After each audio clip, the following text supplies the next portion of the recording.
Euh, son mari qui était un peu jaloux, bêtement, parce qu'il n'y avait rien. Hein. Et alors, je lui dis, mais vous n'aviez pas quelques pertes blanches, vous n'aviez pas des mucosités, vous n'aviez pas des boutons sur la peau, vous n'aviez pas des phénomènes de vous sentir... Mais elle me dit, mais rien, Robert, rien du tout. Je me sentais seulement devenir comme une cathédrale. L'accumulation des matières. Voilà. Donc, c'est une longue discussion.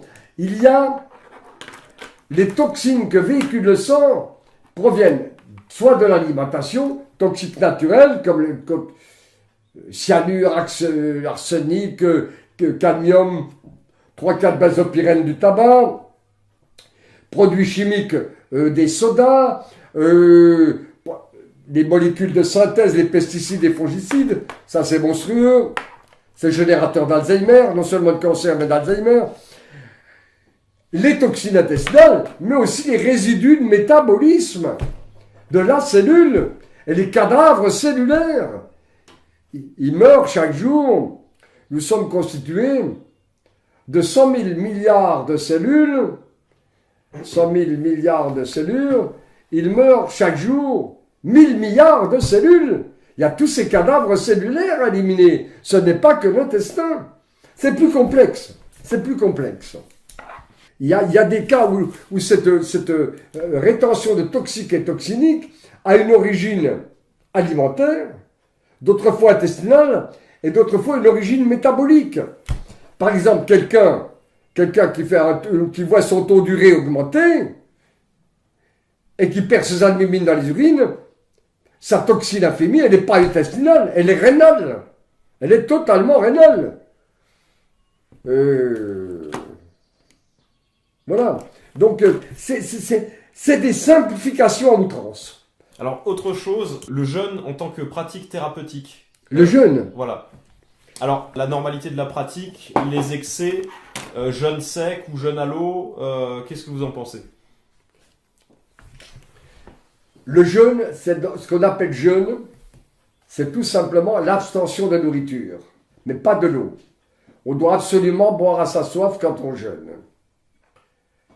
La durée du jeûne, si on est dans une maison, surveillée par un praticien compétent, et si l'on a des réserves pondérales, le jeûne peut être assez... Merci. Le jeûne peut être assez long. Il peut atteindre une semaine, 10 jours, 15 jours, parfois plus. Tout dépend si notre individu d'1,70 m pèse 85 kg ou s'il en pèse 48.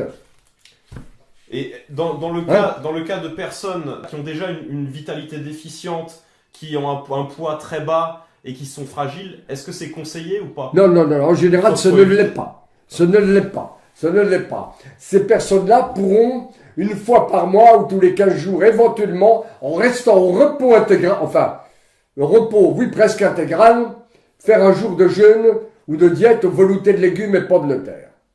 Si l'on est très maigre, faut pas jeûner. Il y a des exceptions. Si cette maigreur provient non pas d'une alimentation incorrecte, mais d'une mauvaise digestion et assimilation, des petits jeûnes très courts pourront restaurer la digestion et l'assimilation. C'est très spécifique là, particulier, spécial. Mais globalement, en général, une personne maigre ne devrait pas jeûner. Sauf certains types de maigreurs qui n'ont pas d'origine alimentaire. Même chose pour l'anémie. Si on a une anémie chez quelqu'un qui manquait de protéines, de B12, d'acide folique, etc., le jeûne est formellement contre-indiqué.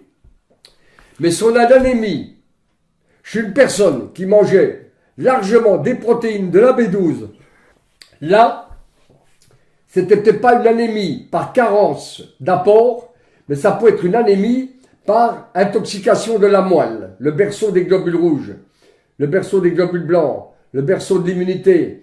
Là, en détoxiquant la moelle par des petits jeûnes très courts, d'un jour, répétés tous les 8-10 jours, on pourra peut-être améliorer cette anémie par le jeûne. Donc c'est complexe.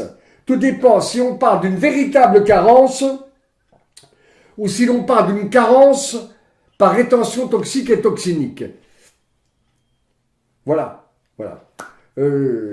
Ainsi, pendant le jeûne, on voit des gens qui avaient des ongles mous, leurs ongles se durcirent. Alors qu'il n'y a pas d'apport de calcium ni rien. Donc il y avait bel et bien les minéraux dans l'organisme, l'organisme n'était pas capable de les utiliser. Et la désintoxication des parathyroïdes, de la thyroïde, des surrénales, etc., des organes qui métabolisent les minéraux, permet à nouveau l'utilisation des éléments présents. Donc, mais en général, quelqu'un de vraiment maigre ne doit pas jeûner. Ni même de quelqu'un qui a peur du jeûne. Ou l'obésité avec insuffisance émonctorielle.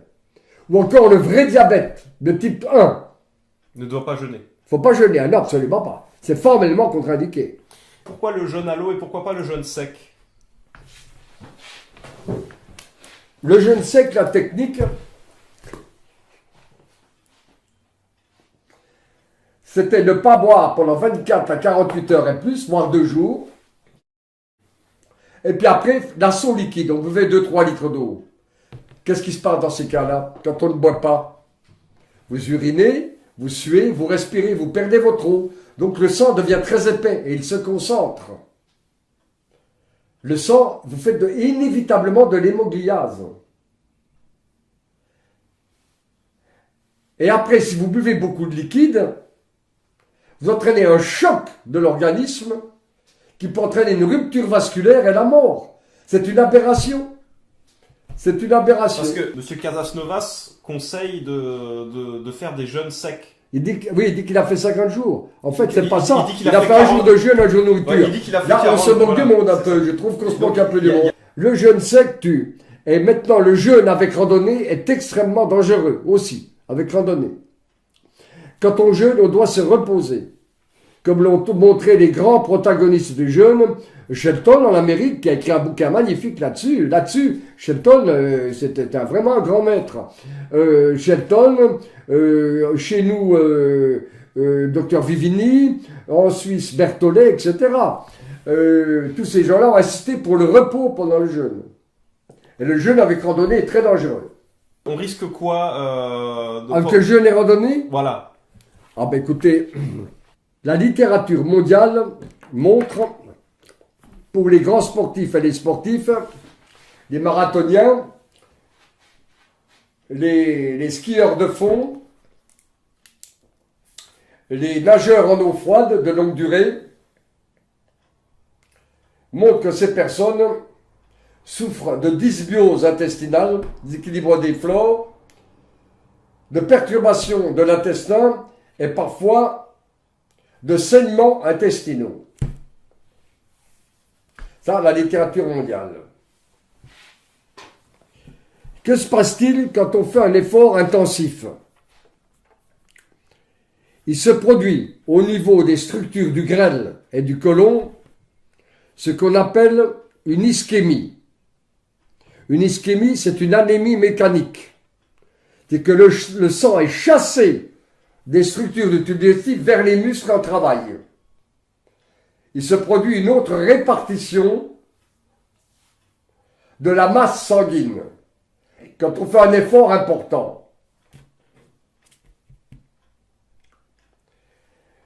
Et cette ischémie, cette disparition momentanée du sang de la muqueuse entraîne des micro-lésions de la muqueuse et un déséquilibre de la flore. Ces lésions de la muqueuse se réparent au repas suivant par un acide aminé qu'on appelle le L-glutamine, qu'on trouve dans l'alimentation. Et les lésions du côlon sont réparées par un acide gras, le butyrate. Donc chez quelqu'un qui fait un effort intensif, s'il mange, il répare les lésions de son intestin. Quelqu'un qui fait du jeûne et de la randonnée, c'est une randonnée de 10-15 km tous les jours, surtout en terrain escarpé, surtout en montagne. Ce n'est pas le même effort que l'effort d'un skieur de fond ou d'un marathonien. Il est moins important, mais il se produit quand même une ischémie du grêle et du côlon. Il se produit quand même une ischémie qui est moins forte, qui est plus relative, mais il se produit une ischémie. Il va se produire des micro-lésions du grêle et du côlon. Mais comme l'individu ne mange pas, il n'apporte pas le L-glutamine ni le butyrate qui vont restaurer ces micro-lésions, qui sont certes beaucoup plus faibles que dans le marathonien, plus faibles, mais ne sont pas réparées. Et si le jeûne dure 10-15 jours, micro-lésion après micro-lésion, la personne par la suite pourra souffrir de dysbiose intestinale et surtout d'entéropathie ou de colopathie. Si elle refait ses jeûnes tous les années, surtout chez une personne déjà fragilisée. Donc, on risque d'abîmer son intestin parce qu'on ne le répare pas. Très bien. Ça n'a jamais été dit par personne, bien sûr. On en parlera dans 10 ou 15 ans, je pense. Et puis, il y a aussi une deuxième chose. C'est que lorsque l'on jeûne, il faut savoir que le corps se nourrit. Il y a non seulement le dispatching vital que l'on a évoqué, mais le corps se nourrit, puisque nos cellules ne peuvent pas rester même une seconde sans être nourries. Donc elles pompent sur les Comme les nutriments ne viennent pas du tube digestif, les cellules les trouvent ailleurs. Les enzymes, au lieu d'être déversées dans le tube digestif, c'est un autre type d'enzyme que les cellules déversent dans le sang. Ces enzymes sont douées d'intelligence. Elles vont attaquer les muscles pour faire des acides aminés et les graisses pour faire des acides gras et du glycérol. À une partie des acides aminés, car l'insuline va chuter et le glucagon va monter pendant le jeûne. Et du fait de la montée du glucagon, le corps fabriquera du sucre à partir des acides aminés et du glycérol provenant des graisses. Mais les 5 premiers jours du jeûne, la protéolyse musculaire domine sur la lipolyse. Après 5 jours, l'organisme s'établit autrement. Le corps devient capable d'utiliser les corps cétoniques. Donc c'est la lipolyse qui va dominer sur la protéolyse. Mais les 5 premiers jours de jeûne, la protéolyse dominant, n'est-il pas dangereux de faire travailler des muscles qui sont en protéolyse? Ne risque-t-on pas 4-5 ans après une myopathie dont on ne s'expliquera pas l'origine? Hypothèse, c'est tout. Donc mes 2 mises en garde contre les jeûnes avec randonnée. Donc jeûne avec eau et au repos. Il faut absolument, mais bien sûr, et repos, et repos. Alors, la propagande des mouvements végétaliens et crudivores nous montre souvent des exemples de sportifs amateurs ou de sportifs de haut niveau avec de belles musculatures. Bien sûr, ils vont en pharmacie chercher des compléments alimentaires Voilà. dont ils se bourrent. Mais bien sûr, on est un peu, comme dirait un certain chansonnier, vous voyez, debout. Hein, on l'est, debout. Bien sûr. C'est comme la B12, ils prennent des vitamines de synthèse, bien sûr. Vous pouvez vous abstenir de respirer l'air, hein, si vous respirez un air artificiel avec une bonbonne. Hein. Enfin, air artificiel, bon. Ouais. Mais non, mais non, mais non. Ça, c'est totalement faux. Totalement faux. Téléphonez donc à Alain Justin, plein neuf Valandré. C'est pas le téléphone là même. Cet homme s'est inscrit à mes cours. C'est une belle histoire d'ailleurs. Elle est intéressante à divers titres. Son père meurt d'un infarctus à 47 ans. Son frère meurt d'un infarctus à 47 ans. Lui, vers autour de 44 ans, il sent les douleurs au cœur, au petit doigt. Il dit, ça y est, je vais y passer comme mon père, comme mon frère. Il s'arrête de boire. Il s'arrête de fumer. Il se met au quasi-végétalisme. Et il fait de l'exercice. Tous les jours, 70 km de course marché. 70 km. Et tous les années, il se lançait le défi de courir jusqu'à il tomberait. Enfin, c'est une course marché, c'est pas une course... Il ne dépassait jamais 700 km. Il s'inscrit à mes cours. Je lui dis, Alain, c'est bien, tout ce que tu fais est bien, mais vu ton entraînement physique intense, prends 2 œufs le matin, un peu de la viande à midi, du poisson le soir. Il le fait, et il passe de 700 km à 3300 km. Et entre 53-54 ans à 5000 km. Il est donc passé de 700 à 7000 km.